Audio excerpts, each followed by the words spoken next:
Hello and welcome to Boring History for Sleep.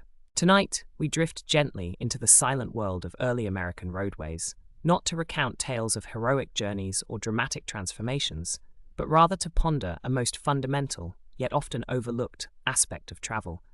How did anyone know how far they had traveled, or how far remained? Imagine the vastness of the American landscape in the early 19th century. A tapestry of evolving paths and nascent thoroughfares. There were no omnipresent digital guides, no universally consistent signposts. Yet a system, often born of necessity and evolving through legislative decrees, began to emerge. A network of unassuming sentinels, silent and stoic, marked the passage of miles for countless travelers. These humble markers, some of stone, some of wood, some of iron, often crafted with painstaking care and placed with surprising precision, represented a quiet revolution in the organization of distance. They were the silent arbiters of progress, guiding wagons, carriages, and walkers across an expanding nation. But how did these seemingly mundane objects evolve from disparate local efforts into a more cohesive, albeit still imperfect, national framework? To truly understand their significance, we need to examine their origins, their diverse designs, and the complex regulations that governed their very existence. From the nascent days of turnpike construction in the late 18th century through the consolidations of state road systems in the late 19th century. Our journey into the nuanced world of early American mile markers begins in the period just after the American Revolution, a time marked by significant challenges to internal commerce and communication. The existing road infrastructure, a patchwork of former colonial trails and localized paths, was generally inadequate for the demands of a growing nation. These routes were often poorly maintained, prone to seasonal impassability, and crucially for our discussion, largely unmarked in any consistent or standardized fashion. Travelers relied heavily on local knowledge, rough estimates, and the occasional informal blazed tree or pile of stones to gauge their progress. The concept of a precisely measured and regularly marked mile was at this juncture more an aspiration than a widespread reality. The impetus for change arrived with the advent of the turnpike era, roughly commencing in the 1790s. As states grappled with the economic necessity of improving transportation for goods and people, the model of private corporations constructing and maintaining toll roads or turnpikes gained traction. These companies, granted charters by state legislatures, were empowered to raise capital, build roads, and levy tolls in exchange for their efforts. With the granting of these charters came a new layer of regulatory oversight, and it is within these foundational legislative documents that we first encounter explicit, albeit often nascent, requirements for mile markers. The Pennsylvania legislature, known for its early and extensive engagement with turnpike development, provides an excellent starting point. The Charter for the Philadelphia and Lancaster Turnpike Road Company, enacted in 1792, is widely considered a landmark. This pioneering legislation stipulated, among other requirements, that the President, Managers and Company shall cause to be erected, at the distance of every mile from the commencement of said road, a stone or post on which shall be fairly and legibly inscribed the number of miles which every such stone or post is distant from the city of Philadelphia, and also from the borough of Lancaster. This particular phrasing, simple yet profoundly significant, laid the groundwork for future regulations and established several key principles that would echo throughout the ensuing decades. Let us meticulously dissect this foundational directive. Firstly, the requirement was for erection at the distance of every mile. This mandated a systematic, regular placement, moving away from the ad hoc marking of previous eras. The interval of 1 mile became the de facto standard, a unit deeply rooted in English common law and measurement traditions, which had been transplanted to the American colonies.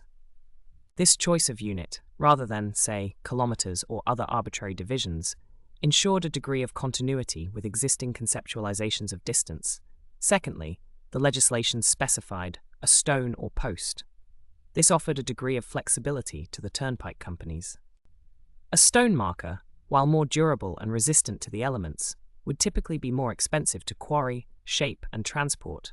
A wooden post, on the other hand, was cheaper and easier to produce and install, but inherently more susceptible to decay, breakage, and the effects of weathering. The choice between these materials would often be dictated by local availability, economic considerations, and the specific geological characteristics of the region through which the road passed. For instance, areas rich in slate or granite might naturally favor stone, while heavily forested regions might opt for timber. Thirdly, the inscription requirement, fairly and legibly inscribed the number of miles which every such stone or post is distant from the city of Philadelphia and also from the borough of Lancaster. This was crucial for two primary reasons. It provided directional information, indicating the distance to both terminal points of the turnpike. This dual inscription was immensely practical for travelers heading in either direction, eliminating ambiguity. Furthermore, the emphasis on fairly and legibly underscored the functional purpose of these markers. They were not merely ornamental, they were vital navigational aids. The legibility implies a certain standard of craftsmanship in the carving or painting, ensuring that the numbers and place names were clear and unambiguous, even to a traveler passing by on horseback or in a carriage at a modest speed.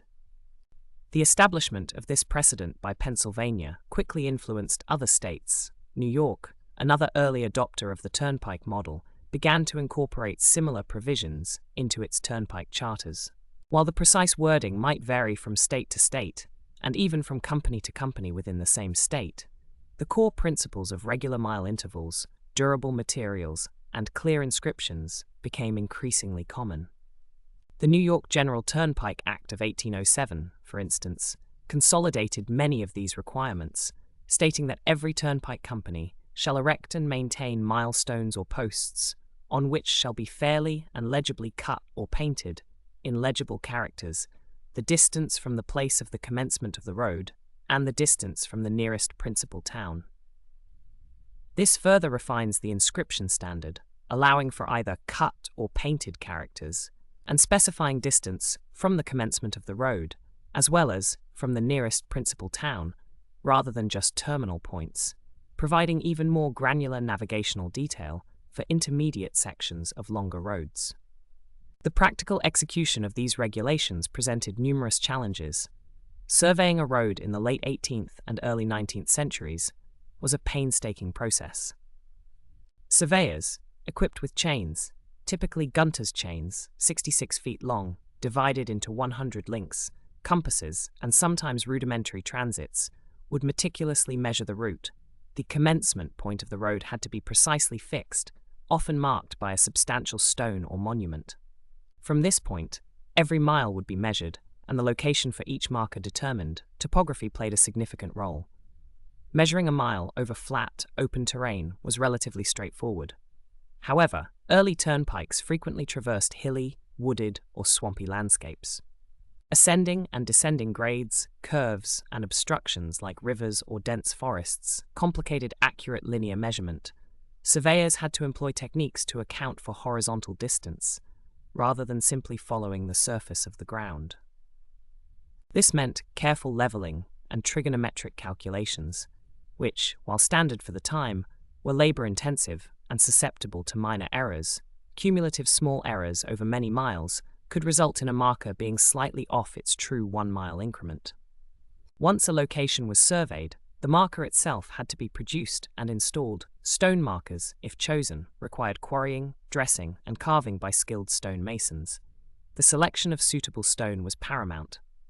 Granite, known for its hardness and resistance to weathering, was an excellent choice but difficult to work. Sandstone, while softer and easier to carve, was more susceptible to erosion over time. Limestone, depending on its composition, offered varying degrees of durability. The dimensions of these stones were rarely rigidly prescribed in early charters, leading to considerable variation in size and shape. Some might be tall, slender obelisks, others, squat, blocky forms. The essential characteristic was stability once embedded in the ground. Installation involved digging a sufficiently deep and wide hole to secure the marker firmly. The base of a stone marker typically needed to extend well below the frost line to prevent seasonal heaving, which could tilt or displace the marker. For wooden posts, similar considerations applied. Though their lighter weight made installation somewhat easier, wooden posts were often treated with tar or paint to slow decay, but their lifespan was inherently limited compared to stone. The inscriptions themselves were a point of considerable variation. For stone markers, carving involved chiseling numbers and letters into the surface. The style of lettering, the depth of the cut, and the overall aesthetic would depend on the individual stonemason and the instructions provided by the turnpike company. Some inscriptions were simple block letters, others might feature more ornate serifs. For wooden posts, the inscription would be painted. The durability of the paint was a critical factor, as early paints were prone to fading and peeling, necessitating regular maintenance. The precise definition of legibly inscribed was often left to the interpretation of the company and, occasionally, to the scrutiny of appointed commissioners or grand juries responsible for inspecting turnpike conditions. These inspections were not merely focused on the quality of the road surface or the efficacy of toll collection. They often included an assessment of the presence and legibility of mile markers. A poorly maintained or missing marker could result in fines for the turnpike company, underscoring the legal weight given to these humble objects. By the early 19th century, as more turnpikes were chartered across states like Maryland, Virginia, New Jersey, and Ohio, a pattern of regulatory evolution emerged. While many state legislatures initially adopted language similar to Pennsylvania's and New York's, subsequent amendments and acts often introduced greater specificity or adapted requirements to local conditions. For instance, some later charters might specify minimum dimensions for stone markers, or mandate a specific type of wood for posts, or even dictate the color of paint to be used for inscriptions. This growing specificity was a natural consequence of experience. Early ambiguity led to inconsistency, and legislative bodies sought to create more uniform standards. Consider the variations in numbering systems. While the Philadelphia and Lancaster Turnpike used dual distances to terminal points, other turnpikes might simply number their markers sequentially from the commencement, or indicate the distance to the state capital or a major regional hub. This lack of a universal numbering convention meant that a traveler traversing multiple turnpikes might encounter a bewildering array of inscription styles and reference points, requiring them to constantly reorient their mental map of distances. This heterogeneity, while not ideal for seamless inter-turnpike travel, was a reflection of the decentralized nature of early American infrastructure development, where each turnpike company operated under its own specific charter and often prioritized its own localized needs and operational logic. The maintenance aspect was equally critical. Turnpikes were profit-driven enterprises, and any expenditure that did not directly contribute to toll collection or road functionality might be viewed as a secondary concern. However, legislative bodies understood that reliable signage was part of the public utility provided by these roads. Charters often included clauses requiring continuous maintenance of markers. Penalties for negligence could range from fines to, in extreme cases, the revocation of charter privileges. Beyond the natural degradation of materials, mile markers were also susceptible to vandalism, accidental damage from wagons, or even intentional removal by individuals seeking to obscure distances for various reasons. Enforcing maintenance and protecting markers became an ongoing responsibility for turnpike companies. Gatekeepers, positioned at toll houses, were often tasked with reporting damaged or missing markers in their vicinity, acting as local custodians of the road's informational integrity. The period from the 1820s to the 1850s witnessed a significant expansion of the turnpike network and a growing complexity in the regulations surrounding mile markers. As the nation pushed westward, new states entering the Union, such as Ohio, Kentucky, and Indiana, quickly adopted the turnpike model to facilitate internal development and connect with eastern markets. These states often drew upon the legislative precedents established by their eastern counterparts, but adapted them to their own unique geographical and economic contexts. For example, Ohio's turnpike legislation in the 1830s frequently included clauses similar to Pennsylvania's and New York's, requiring mile markers. However, given Ohio's abundant timber resources and the relative scarcity of easily worked stone in some regions, the emphasis on wooden posts might have been more pronounced in practice, even if charters formally allowed for stone or post. The practicality of using locally available materials always played a significant role in the actual implementation of regulations. During this era, a distinction began to solidify between privately chartered turnpikes and publicly funded state roads or county roads. While turnpikes, driven by the need to justify tolls and meet charter obligations, generally adhered more strictly to mile marker regulations, state or county roads often lagged in this regard. Funds for publicly maintained roads were frequently scarce, and their oversight less direct than that of a chartered corporation. Consequently, mile markers on these public roads might be less uniformly placed, less consistently maintained, or entirely absent, leading to a bifurcated system of navigational clarity across the American road network. A traveler might experience meticulous marking on a turnpike, only to find themselves guessing distances once they transition to a public thoroughfare. The National Road, a federally funded project beginning in the early 19th century, presented an interesting case. As a public highway, its construction and maintenance were initially under federal purview, later transitioning to state control. The designers of the National Road understood the importance of reliable distance markers for what was intended to be a major artery of national commerce and migration.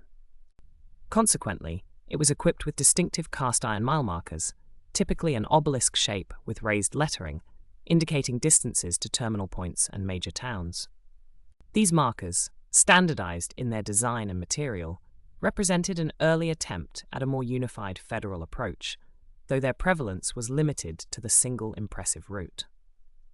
The use of cast iron was a significant advancement, offering greater durability than wood and easier mass production than carved stone, albeit at a potentially higher initial cost. The raised lettering was particularly effective for legibility, resisting weathering better than painted or shallowly carved inscriptions. Further refinement in regulations sometimes addressed specific placement requirements.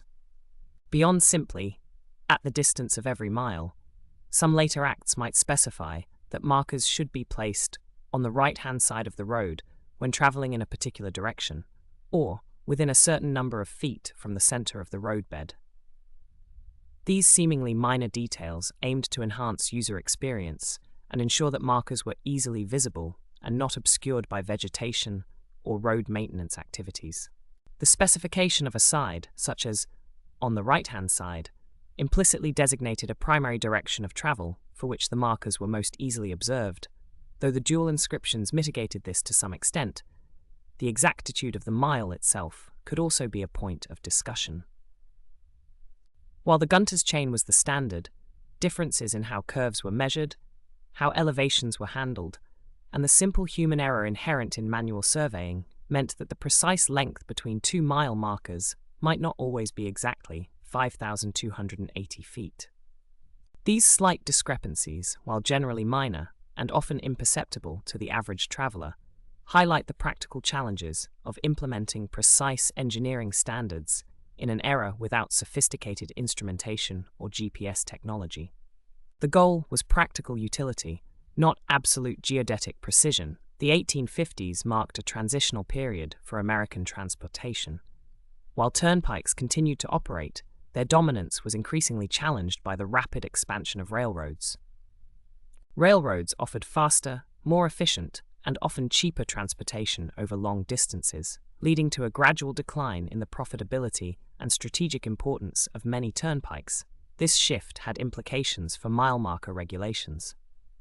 As turnpike companies struggled financially, the incentive to invest in costly marker maintenance or replacement diminished. Some companies might let markers fall into disrepair, or even vanish entirely, as they faced declining revenue and impending dissolution. However, the need for marked roads did not disappear with the rise of railroads. Local travel, short-haul freight, and access to railroad stations still relied on a network of roads. As turnpike companies faded, the responsibility for maintaining roads, and by extension their markers, increasingly devolved to county and state authorities. This transition often led to a period of inconsistency.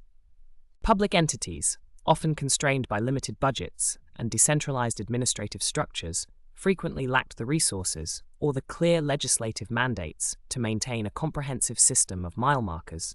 Some counties might make diligent efforts, others might neglect them entirely.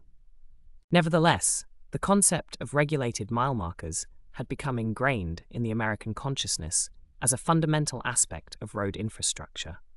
Even as turnpike-specific regulations waned, general state highway acts and county road ordinances occasionally incorporated provisions for distance marking, albeit often less stringently enforced than in the turnpike era.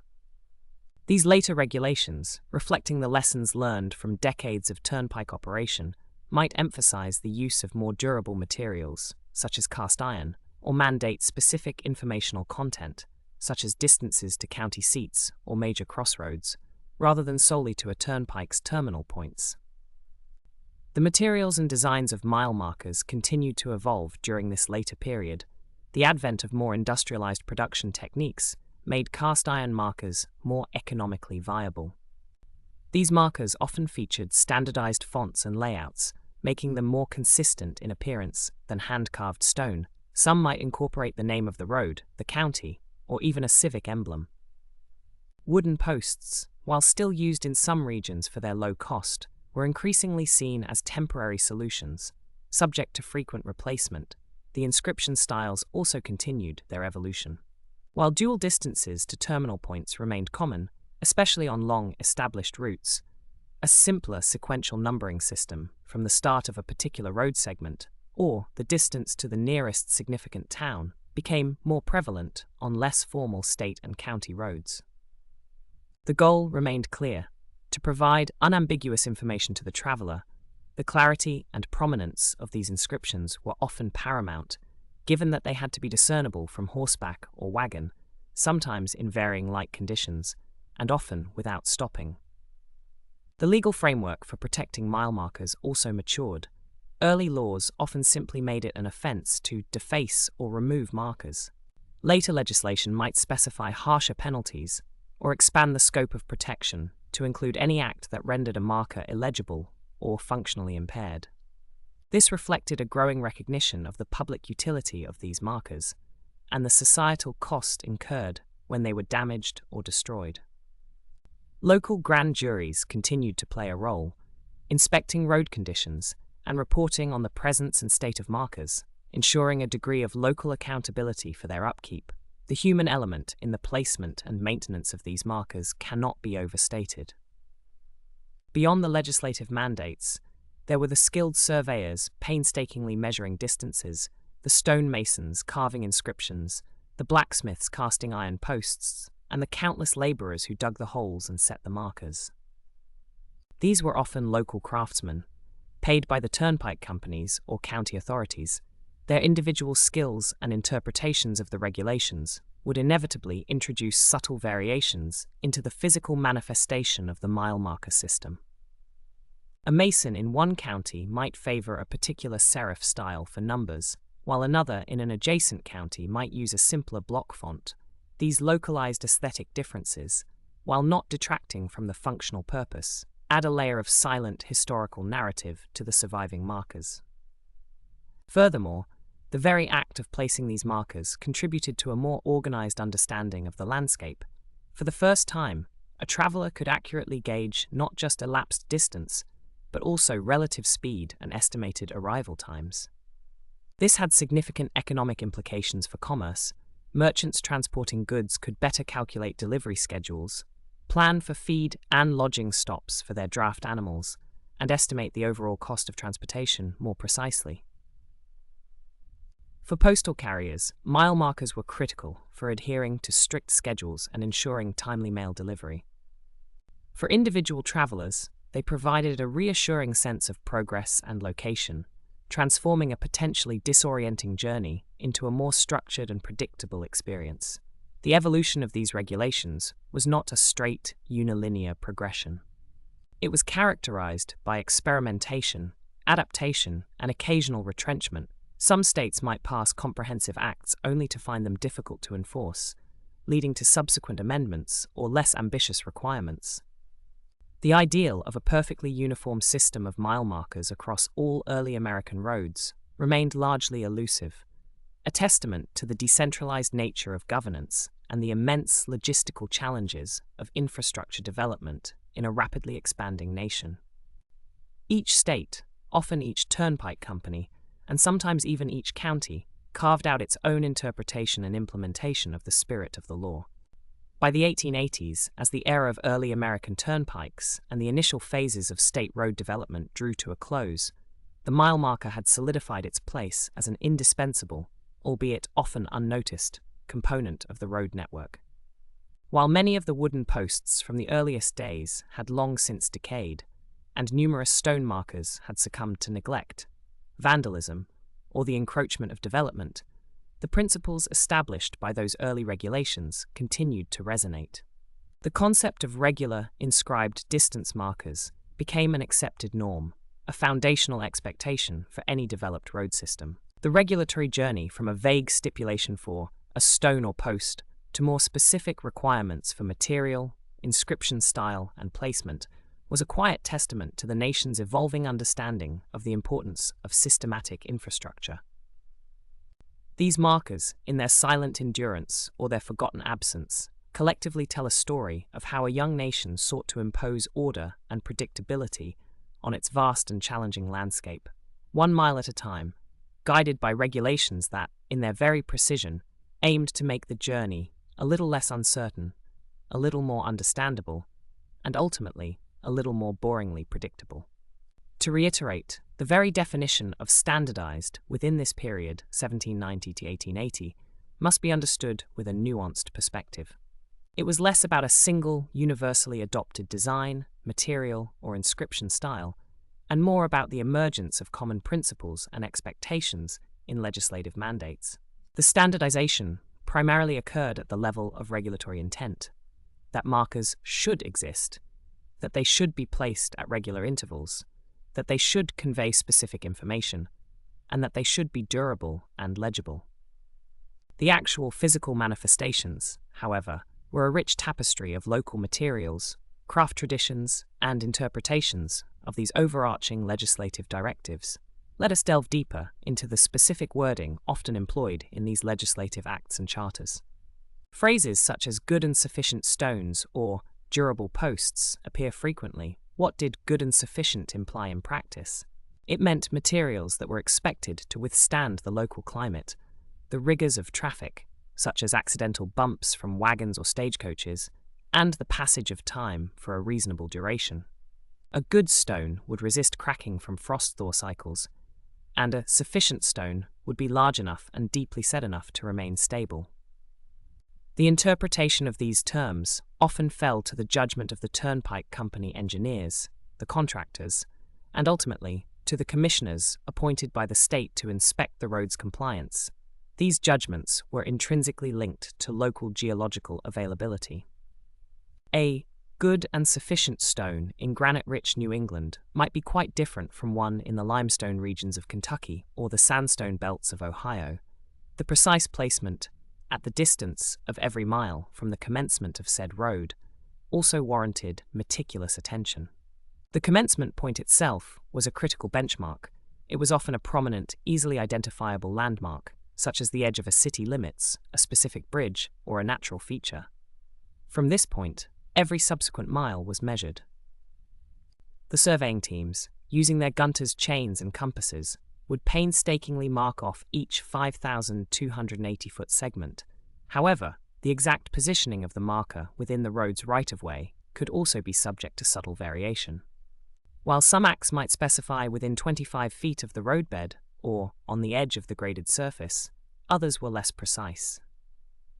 This flexibility, or lack of strict definition, could lead to markers being placed at varying distances from the traveled way, potentially impacting their visibility or susceptibility to damage. For instance, a marker placed too close to the wheel, ruts might be easily struck, while one too far into the shoulder might become obscured by vegetation. The inscription content further highlights the evolving nature of standardization.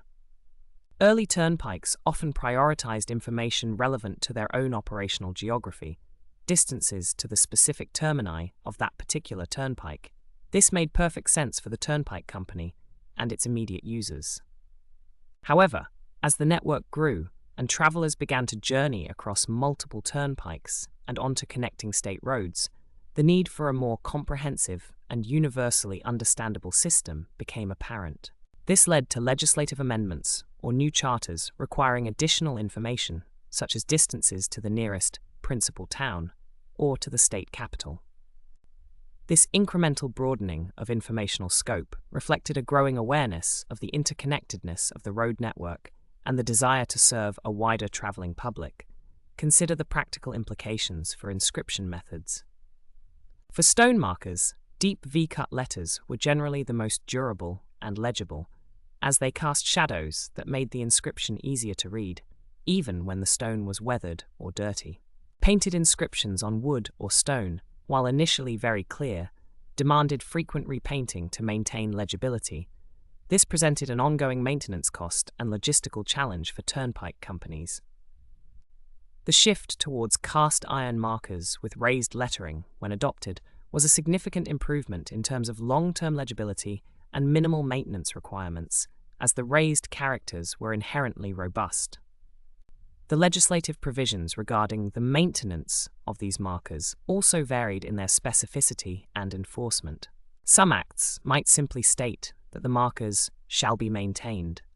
Others might go further, stipulating that they kept in good repair and legible condition at all times. Enforcement typically relied on periodic inspections by state-appointed commissioners, or more locally, by county grand juries. These bodies would assess the condition of the road, including the presence and legibility of mile markers. If deficiencies were found, the turnpike company could be ordered to rectify them, often under threat of fines, or in severe cases of non-compliance, legal proceedings that could impact their charter. This oversight mechanism, though sometimes sporadic and dependent on local initiative, provided a crucial incentive for companies to uphold their regulatory obligations. The decline of the turnpike era in the mid-19th century further complicated the history of mile marker standardization. As railroads gained ascendancy, many turnpike companies struggled financially, and some were eventually dissolved or absorbed into public road systems. When a private turnpike transitioned to a public road, the fate of its mile markers was often uncertain. While the need for markers remained, the responsibility for their maintenance shifted. Public entities, such as county or township road commissions, inherited these responsibilities, but often without the explicit legislative mandates or dedicated funding streams that had governed turnpike companies. Consequently, many of these valuable historical markers were allowed to fall into disrepair, becoming overgrown, defaced, or simply removed as roads were widened or improved. This contributes to the relative scarcity of surviving markers from the earlier part of our period. Nevertheless, the concept persisted, even in the absence of a federal, overarching standard, which largely remained absent throughout this period. With road construction and regulation primarily a state and local affair, the idea of consistently marked roads became embedded. By the latter half of the 19th century, as states began to take a more proactive role in planning and funding their own road networks, the principles of mile marker placement and design re-emerged in new legislative contexts. These later acts often reflected the cumulative experience of decades of turnpike building, a preference for durable materials, clear and concise inscriptions, and an understanding of the marker's critical role in navigation and commerce. Consider, too, the economic context surrounding these markers. While seemingly minor components of road infrastructure, their production and installation represented a tangible cost. For a turnpike company building a road hundreds of miles long, the cumulative expense of quarrying, shaping, carving, and installing potentially hundreds of stone markers, or even thousands of wooden posts, was not insignificant. These costs were factored into the overall budget, and indirectly, into the tolls charged to travelers. Companies had to weigh the cost of compliance against the potential penalties for non-compliance, and against the perceived benefit to travelers, which, in turn, could influence traffic volume. The decision to use cheaper wood versus more expensive stone or iron was often a delicate balance between upfront cost, long-term maintenance, and regulatory adherence. The socio-cultural impact of mile markers, while perhaps boring in its quiet ubiquity, was profound. They provided a common reference point for communication. People could discuss distances with greater accuracy. It's 5 miles past the 3rd mile marker became a more precise instruction than it's a little ways past the old oak tree. This fostered a shared understanding of space and distance, essential for a society increasingly reliant on organized travel and commerce. They also played a subtle role in shaping a sense of local identity and geography, as distances were often anchored to specific towns or county seats. The mile marker, therefore, was not merely a navigational tool. It was a silent participant in the social and economic fabric of early American life, helping to define the contours of an expanding nation. The variation in design and placement regulations across different states, and even within different turnpike companies or county jurisdictions during the 1790 to 1880 period, is a rich tapestry that underscores the decentralized nature of early American infrastructure development. It wasn't a top-down federal mandate, but a state-by-state, and often company-by-company, evolution. Let's examine some of these regional distinctions in more granular detail. In Pennsylvania, a state at the forefront of turnpike construction, the initial 1792 Philadelphia and Lancaster Turnpike Charter established a robust precedent. However, subsequent turnpike charters throughout the early 19th century often contained subtle variations. While the stone or post option remained common, some later charters might, for instance, specify the size of the inscription or the height of the marker above ground. For example, a charter might dictate that the numbers shall be at least 4 inches in height, ensuring legibility from a moving vehicle. The focus in Pennsylvania remained heavily on durability and clear dual-directional inscriptions to both terminal cities or major towns. Pennsylvania also saw a significant use of locally available stone, particularly in areas rich with granite, sandstone, and slate, leading to a variety of stone types being employed across its extensive network. The consistency came from the requirement for markers, not necessarily a rigid aesthetic template. New York, while also an early adopter, exhibited its own distinct regulatory trajectory. The General Turnpike Act of 1807, as mentioned, offered a framework. However, New York's vast geography and diverse population centers led to an array of specific turnpike charters, each with particular nuances. Some New York turnpike companies opted for simpler sequential numbering from the origin point of their specific road, rather than dual distances to distant cities. The emphasis on cut or painted characters reflects a pragmatic approach, allowing companies to choose the more cost-effective or readily available method. In parts of New York, especially those with abundant timber, wooden posts were likely more common in the initial construction phases, requiring more frequent maintenance and replacement. The regulations might not explicitly forbid wood, but the expectation of durability inherently favored stone or iron for long-term solutions. Moving south, Maryland also embraced turnpike development, particularly for connecting Baltimore to western markets. Maryland's turnpike legislation often mirrored the general principles of Pennsylvania and New York, but with a practical bent. For instance, some Maryland charters might explicitly include provisions for dealing with markers near toll gates or bridges, ensuring they didn't interfere with traffic flow or visibility. The use of robust stone markers, often locally sourced, was common along major routes like the Baltimore and Frederick Turnpike. The National Road, partially traversing Maryland, of course, presented its unique cast iron markers, which served as a federal attempt at standardization, contrasting with the often more varied, company-specific markers on other Maryland turnpikes. In the southern states like Virginia, early turnpike development was often more geographically dispersed, focusing on connecting agricultural centers and navigable waterways. Virginia's legislative approach to mile markers sometimes reflected this, with less rigid standardization across different regional companies. Charters might be more permissive regarding materials, and the exact wording for inscriptions could vary more widely. The emphasis might be on distances to local county seats or important river crossings, rather than necessarily dual distances to distant metropolitan centers. The rugged terrain of Western Virginia, for example, could make surveying and marker placement particularly challenging, potentially influencing the practicality of adhering to perfectly equidistant mile intervals. As settlement moved westward, states like Ohio and Kentucky developed their own turnpike systems.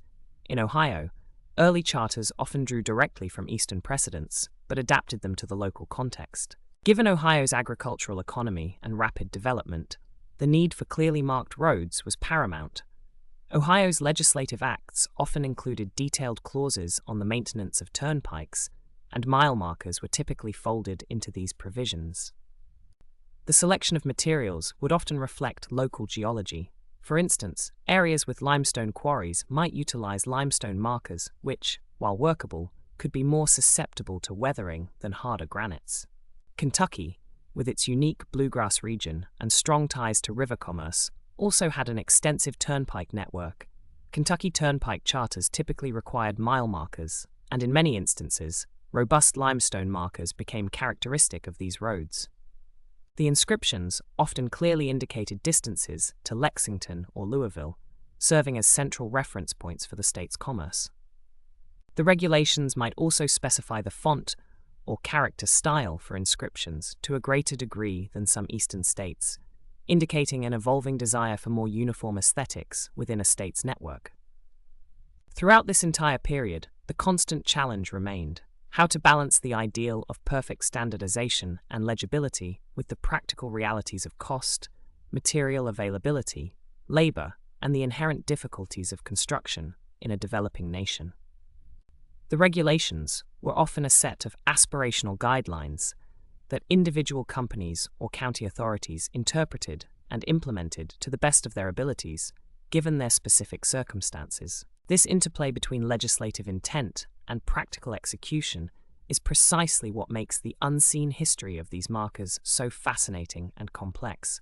The evolution of surveying techniques also subtly impacted mile marker placement accuracy. In the earliest years, 1790s to 1810s, compass and chain surveys were predominant. While effective for laying out general routes, they were susceptible to magnetic deviation, local iron deposits affecting compass readings, and human error in chaining.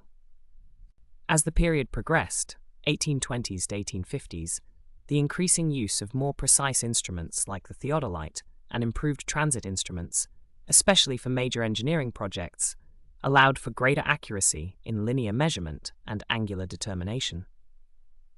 This meant that later mile markers, particularly on well-funded turnpikes or state roads, were likely placed with greater adherence to the exact 5,280-foot mile.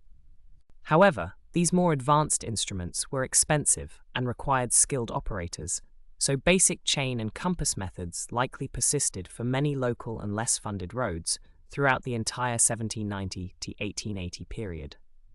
The very concept of legibility in these regulations is also worth further exploration. What constituted legible to an early 19th century traveler? It meant characters that were sufficiently large, clearly formed, and durable enough to withstand the elements without rapidly fading or eroding. For stone markers, this favored deep V-cut inscriptions that would maintain their form for decades. For painted markers, it implied the use of durable pigments and regular reapplication.